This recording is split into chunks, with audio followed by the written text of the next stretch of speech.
नमस्कार. शासन 4 यूट्यूब चॅनलवर आपलं सर्वांचं खूप खूप स्वागत आहे.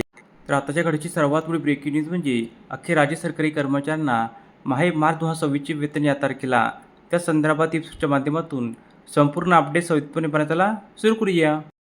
मार्च 26चे राज्य कर्मचारी वेतन आणि पेन्शन संदर्भात महत्त्वपूर्ण अपडेट पुढील प्रमाणे पाहूया.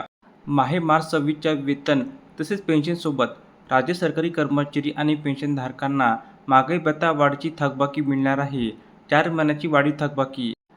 जुलै 25 ते ऑक्टोबर 25 या 4 महिने कालावधीमधील महागाई भत्ता वाढीची थकबाकी ही मार्च महिन्याचे वेतन आणि तसेच पेन्शन देयकासोबत मिळणार आहे.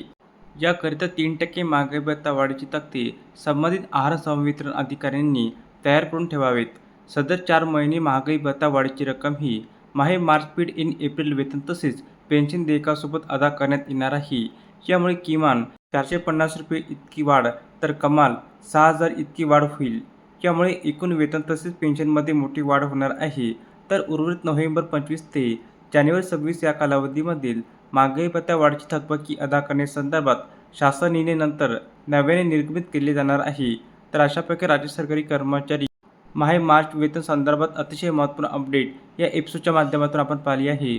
जर हा व्हिडिओ आपल्याला आवडला असेल तर चॅनलला नक्की सबस्क्राईब करा, लाईक करा, कमेंट करा आणि निश्चित नवीन अपडेट मिळण्यासाठी शासनच्या यूट्यूब चॅनलला सबस्क्राईब करायला अजिबात विसरू नका. धन्यवाद.